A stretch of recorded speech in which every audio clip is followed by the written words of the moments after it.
Hi dears, Mahalakshmi ഇന്നത്തെ എപ്പിസോഡിലേക്ക് എല്ലാവർക്കും സ്വാഗതം.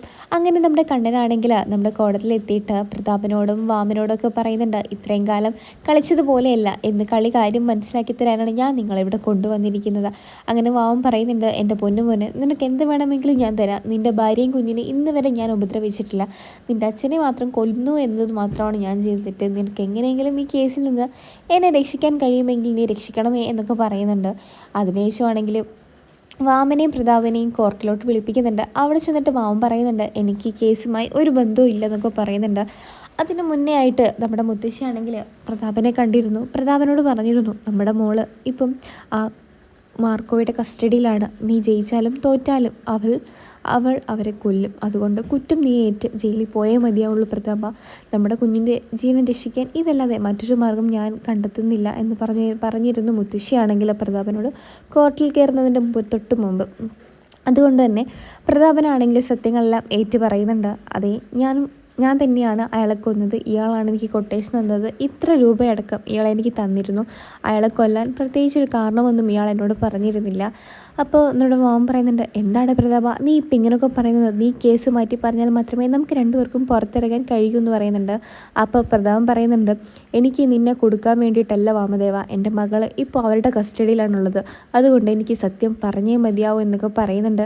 അങ്ങനെ നമ്മുടെ കോർട്ടിൽ നമ്മുടെ ജഡ്ജിക്ക് മനസ്സിലായിട്ടുണ്ട് ഇവർ പറയുന്നതെല്ലാം കള്ളമാണ്, നമ്മുടെ കണ്ണൻ പറയുന്നതാണ് സത്യമെന്ന് മനസ്സിലാക്കുന്നുണ്ട്. അങ്ങനെ കണ്ണനോട് തെളിവുകൾ കാണിക്കാൻ പറയുമ്പോൾ തെളിവുകളെല്ലാം കാണിക്കുന്നുണ്ട്.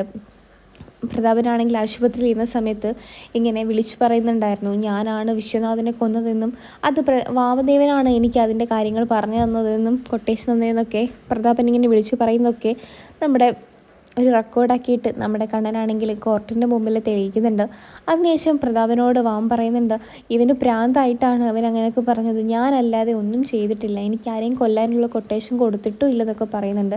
അപ്പോൾ പ്രതാപൻ പറയുന്നുണ്ട്, നീ പറയുന്നത് കള്ളമാണ് വാമദേവ. എന്തായാലും സത്യം കോടതിക്ക് മുമ്പിൽ തെളിഞ്ഞു കഴിഞ്ഞു. ഇനി നീ ഒന്നും പറഞ്ഞിട്ട് കാര്യമില്ല എന്നൊക്കെ പറയുന്നുണ്ട്.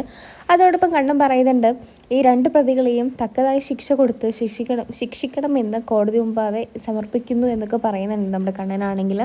അപ്പോൾ കണ്ണൻ പറഞ്ഞ പോലെ തന്നെ കോടതിക്ക് കാര്യങ്ങളൊക്കെ മനസ്സിലായതുകൊണ്ട് തന്നെ കോടതി ഇവർക്ക് ജാമ്യം നിഷേധിക്കുന്നുണ്ട്. അങ്ങനെ ഇവരെല്ലാം കൂടെ ജയിലിൽ കൊണ്ടുവിടണം എന്നൊക്കെ പോലീസുകാരോട് ഏൽപ്പിക്കുന്നുണ്ട്.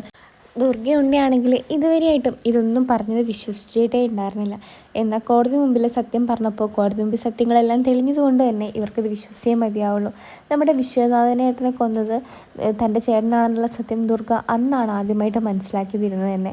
അപ്പോൾ ദുർഗയ്ക്കാണെങ്കിൽ വിശ്വനാഥനെ കൊന്നതുകൊണ്ട് തന്നെ പ്രതാപനോടും വാമനോടും ഭയങ്കരമായിട്ട് ദേഷ്യം തന്നെ തോന്നുന്നുണ്ട്. അതിൽ നമ്മുടെ ഉണ്ണിയാണെങ്കിൽ ഇവരൊക്കെ എന്തൊക്കെ അമ്മയെ വിളിച്ചു പറയുന്നത്, ഇതൊക്കെ സത്യം തന്നെയാണോ എന്നൊക്കെ ചോദിക്കുന്നുണ്ട്.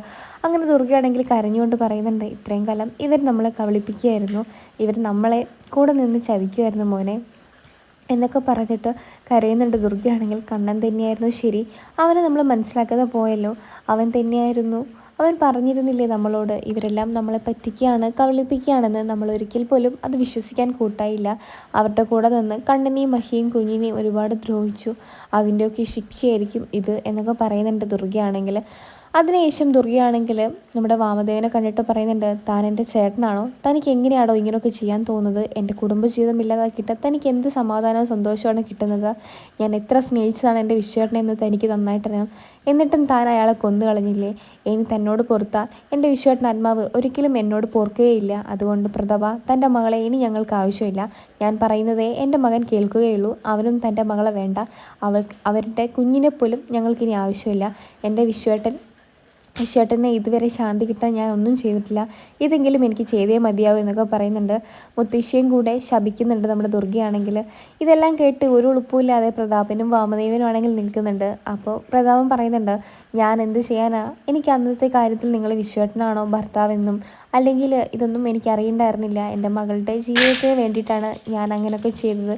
അതൊക്കെ ചെയ്യണ്ട എന്ന് എനിക്കിപ്പോൾ തോന്നുന്നുണ്ടെങ്കിലും കഴിഞ്ഞു പോയതൊന്നും എനിക്ക് മാറ്റിയെടുക്കാൻ കഴിയില്ലല്ലോ ദുർഗെ.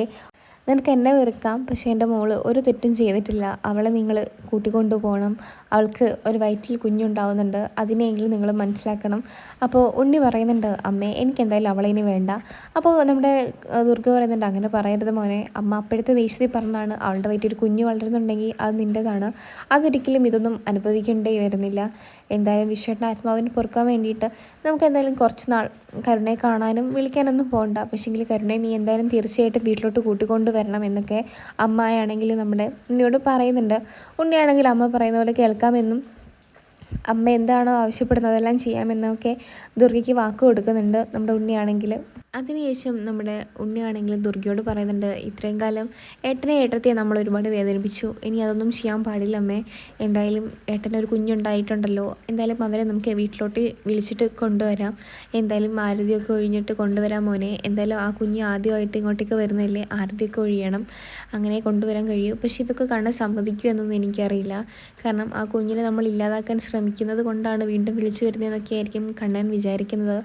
അതൊക്കെ നമുക്ക് ശരിയാക്കാം അമ്മേ. എന്തായാലും ഏട്ടനോട് ആദ്യമേ മാപ്പൊക്കെ പറയണം, എന്നിട്ട് നമുക്ക് അവരെ ഇങ്ങോട്ടേക്ക് തന്നെ വിളിച്ചുകൊണ്ട് വരാം, ഇത് കണ്ണേട്ടൻ്റെ വീടാണല്ലോ എന്നൊക്കെ പറയുന്നുണ്ട്. ഇനിയിപ്പോൾ എന്തായി തീരുമെന്നൊക്കെ കാത്തിരുന്ന് കാണാം.